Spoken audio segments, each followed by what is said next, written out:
News that's coming in, it's the Indian-American lawmaker who's now moved to impeach Donald Trump. Shri Thanedar accuses Donald Trump of abusing power. Thanedar said Donald Trump has been violating the Constitution of the United States of America and needs urgent action.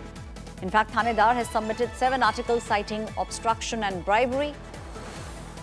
Thanedar trolled for impeach Trump motion that he is now set rolling.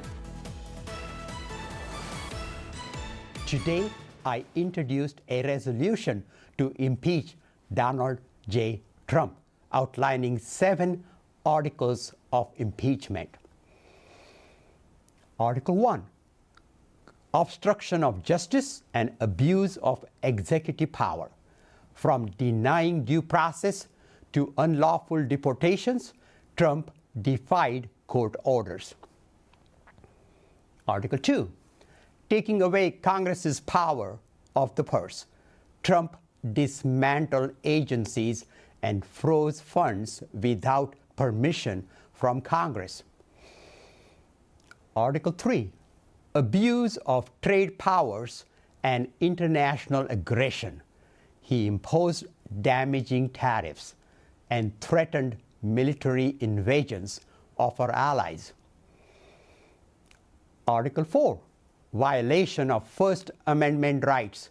He has retaliated against journalists, attorneys, and critics for exercising their right to free speech.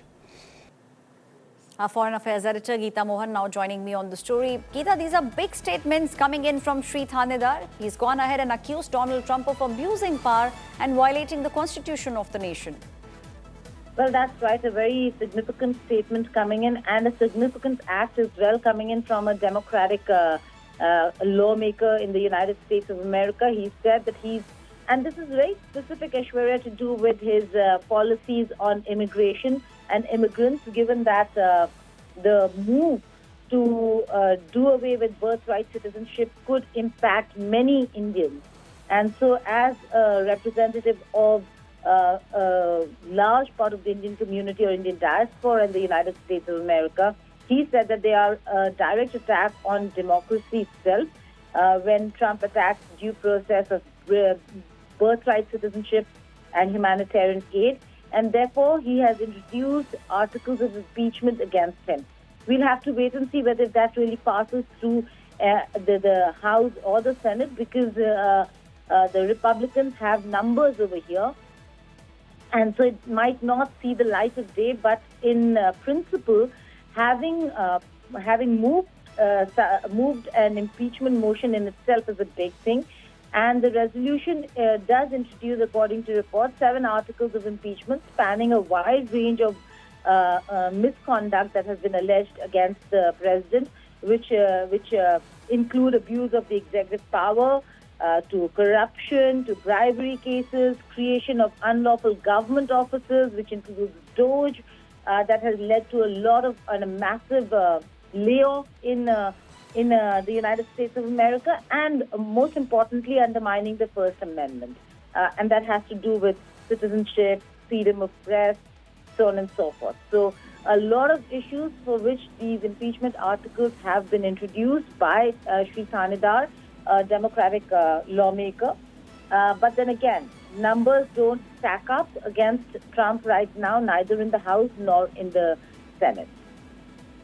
Right, Geeta, you made a very important point that the numbers are not stacking up. But, one thing is very, very clear, that we are seeing a lot of pushback also.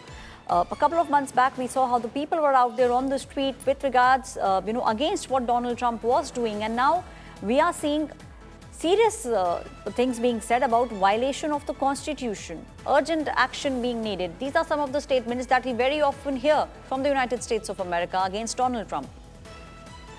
Yes, but also what's interesting is that today marks the 100 days of Trump administration. It's his 100th day in office. He's going to kick it off with a rally in Michigan. And at such a juncture, you have a massive pushback. We saw all of that all through the last week itself, when a lot of congressmen, a lot of lawmakers were coming out and have been criticizing Donald Trump. Donald Trump went out and out yesterday criticizing all the posters, given that his numbers, his popularity ranking and percentage has dropped quite a bit. In fact, in the history of American presidency, in a rare moment, he must have ranked as one of the lowest in his first 100 days.